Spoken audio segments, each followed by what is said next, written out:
Hello and welcome to Journalist Hangout UK, the show where we discuss issues both African and worldwide, which are affecting the continent.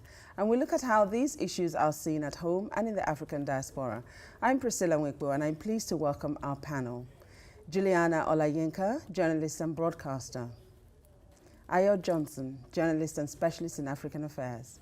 And Tamazanga Jo, journalist and broadcaster. So, ladies and gentlemen, it's been a very interesting week, I have to say, here in London. But our first subject matter that we're discussing is, the UK. Today is a year's anniversary from when we last had an election. And before we went to the election, Juliana, our Prime Minister told us that she was going to the people because she was going to get the people's mandate. And she wanted to strengthen her hand for her discussions in Brussels with Brexit. So a year on, where are we at? Gosh, I don't think even Theresa May knows where we are. But one thing I will say, and this is probably an unpopular opinion, is that I have some sympathy for her.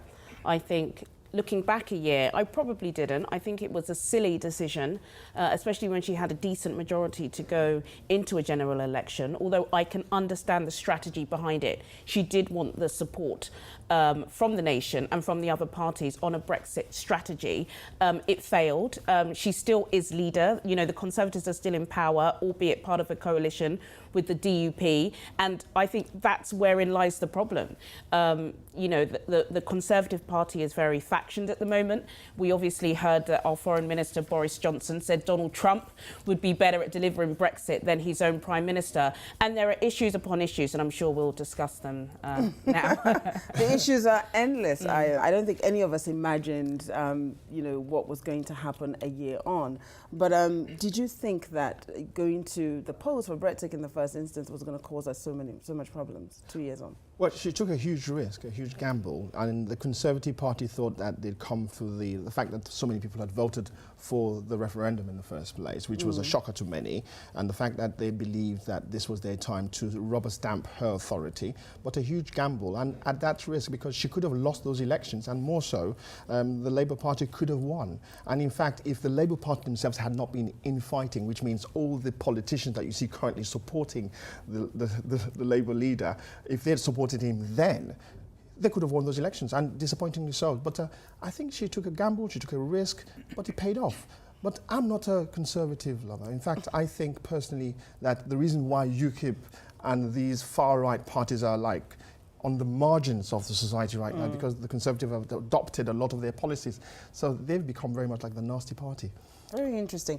Tam, let me come to you. Was it about getting a majority, or was it an ego thing, much like we saw going to the polls for the referendum in 2016?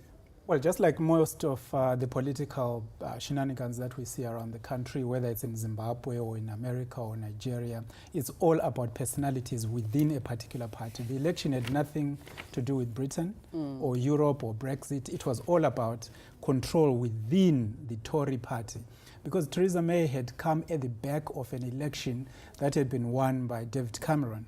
And what she did when she came in, she decided to get rid of all the people that were working with David Cameron. And George Osborne, the former Chancellor of the Exchequer and others, kept reminding her that the mandate she was using, the manifesto she was changing, was a David Cameron issue, not her own. Right. So she decided to call the election, thinking that Labour were in disarray. She was just going to walk that election, but it was more about her trying to prove to David Cameron, the Tory party, the 1922 committee, that she was in control. And of course, things went horribly wrong. Now she's in a weaker position. Right, so she wasn't in control. Juliana, so she's not in control according to Tam. It's being reported at the moment that we have the weakest political class we've ever had. So who really is in control if Mrs. May isn't? Well, Theresa May is control. Obviously, she's the leader of the party. There were rumours that David Davis, the Brexit secretary, was going to resign. He didn't. I think she's in a really tough situation, and she's in a situation that no other Conservative politician, including Rees-Mogg, are going to step up to the plate and try to do. You know, she's trying to negotiate Britain's exit from the EU while pleasing and while trying not to cause any issues between the North and the South in Ireland. And it's a very difficult situation she's in. Of course, as well, there are diplomatic relations with America that she's trying to resolve. Theresa May is definitely in control. Is it a nice position that she's in? No, but I don't think there's any other leader that would be able to do it any better. The party need to stand behind her, and I think that's what the problem is. It's not just what's going on with other parties in Britain, it's about the Conservative Party and the fact that they're not standing behind her. And we've got Boris Johnson and the like, she's still publicly slating her, which I think is ridiculous. And it doesn't do any good for their party. Right, I hear you there, but I know you want to make a point. But before you do that, you know, with all the infighting and all the challenges that she's had, and all the talking tough that she's also, you know, made and having to calm down as she went along, what kind of Brexit do you think we're going to end up with? Well, the one that I hope, it's never too late to say you got it wrong. It's never too late to remove yourself from the position. There's never too late to ask for another referendum. There are a lot of things that the Conservatives can do. If it's getting too hot, getting too difficult, clearly it is. Get out of the kitchen. Get it, absolutely. Say, put your hands up and say it's enough. And no one's going to beat them. In fact, we would love them for that. And I think, who would? Well, I would. The majority that voted to leave the Leavers are EU. not going to, because and you have a lot of Remainers now that are saying, you know what, let's just get out. So who's going to love them for putting their hand up and saying?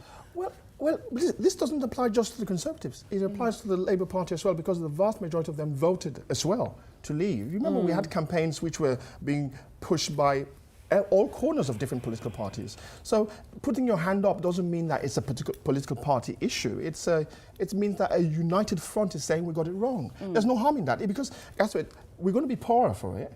We're going to lose jobs. Oh yes, the economy is not going to be working as best as it would otherwise. Think about it. You've got to be by yourself. Well, we're going to trade with Donald Trump. He can't even keep a solid deal with many other countries. It's not just about being by yourself. We voted to leave. And it's not just about being by yourself, because, you know, Tam, I'm going to come to you. The whole Brexit vote conversation is threatening the unity of the United Kingdom as it stands. So there is that. And there's also the conversation that we really need to look at, which has also come out of this whole Brexit thing, is that Britain is now being seen as being very, very intolerant. Once upon a time, we were the most tolerant country. Now we're an intolerant space to be in. But you would think that the Windrush scandal would have changed the attitudes of a lot of people. And there is currency in the way that people look at it when they say the Brexit vote was an anti-establishment vote, and not necessarily the ingredients of what is to be expected once Britain leaves. So there will be a lot of people who would think twice about what they are likely to have, because if Britain plunges off the cliff of Dover, the economy goes down, the social structure, everything else will fall apart. Racism will increase. There's so many things, because once the economy suffers, then everything else follows to fall apart. So what you are likely to have is a scenario where the Tories want to keep Theresa May in there until the Brexit thing is done, because no other leader wants to be the one responsible for the mess that will be Brexit. So she's likely to survive. But then Northern Ireland is a problem. Gibraltar will be a problem. There are Scotland are having still saying they want to. Well, Scotland is easier to deal with because there is that devolution. Northern Ireland is a bitter area where if you have a hard border between Northern Ireland and the Republic of Ireland, or even along the sea, that will be problematic, because the Republicans in Northern Ireland would love that. But the DUP, who are supporting the Tory government, would disagree. So you might have a Spanish problem where Rajoy had the support of the Basque Nationalist Party, and then he lost that support, which is why Sanchez is now the Prime Minister. So it's possible the Tories could lose the DUP support. Juliana, you're nodding a great deal, throughout what Tam is telling us there. But, this Northern Ireland issue, if we're not able to resolve it, can we still have a hard Brexit. No, we can't have a hard Brexit, and I think that's the issue, and that's the reason why, again, David Davis, the Brexit Secretary, said he was willing to resign over this issue, because Theresa May, and I think history will remember and accept the fact that she is trying to do a good job, is saying that even if the time limit does run out in 2019, we haven't decided what we're going to do with this border. Let's keep it as it is, even if that means that we stay in the customs union. I'm not willing to say there's going to be any sort of infrastructure on this border, because I don't want to go back to the years of violence that we had. Continue. Aya, very quickly, what are your final words on this issue? Oh, and by the way, in the midst of all of this that we have seen happen, we have a more diverse parliament also. Do we? Apparently. Well, we have, so but does the cabinet reflect that? No, absolutely not. So I think the Good Friday Agreement, if it doesn't fit in, if it doesn't work, then we're in trouble. And of course, the Conservatives, it's never too late to say we got it wrong. It's never too late to say, let's go back to the drawing board. Thank you very much, Aya. I personally think Theresa May is being attacked because she's a woman. Well, we're going to take a quick break now, and we have plenty more to discuss. So please join us in a few moments.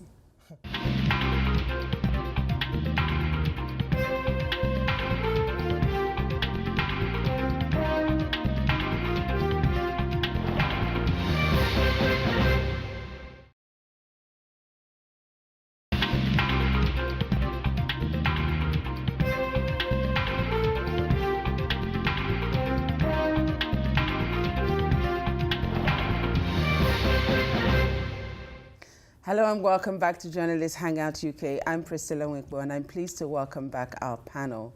Juliana Olayinka, Aya Johnson, and Thomas Angajo are still with me. Ladies and gentlemen, this has got to be my favorite story in this part of the show, which is that 8 African countries are listed in the top 50 of the Global Peace Index. In other words, we have 8 countries in Africa that are peaceful and safe, in comparison to the general narrative that we would normally have. So I'm going to come to you, Tam, very quickly. At the sound of that, are you surprised, or you just think, but of course it's always been there? Well, I've been a journalist for too many years to know that you have to read carefully to any headlines, especially when statistics are being mentioned. So the main thing will be what is actually being measured. Because when you look at countries like Mauritius, the politics By the of way, it, Mauritius is in the top 20. I know it's there, it's right at the top. But when you look at the politics in Mauritius, it's atrocious.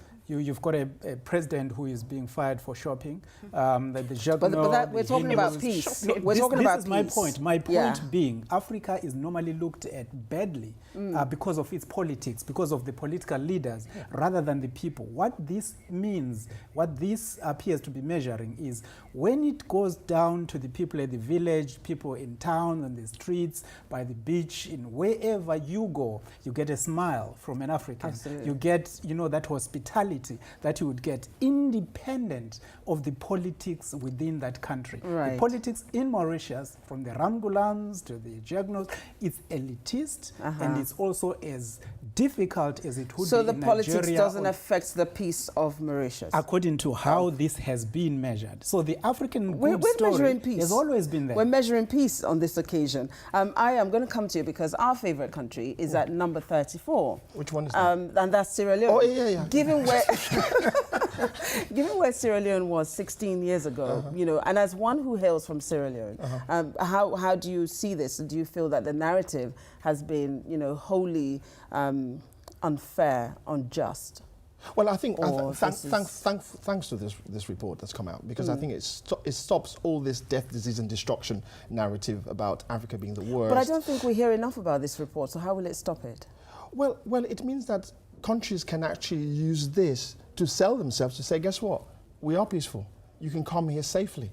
You don't have to be frightened. And I think that narrative is key. But I think, Tam, you're so wrong in your assertions that you're going to mix political shenanigans with what's happening with a peaceful environment. We have political issues here in the UK.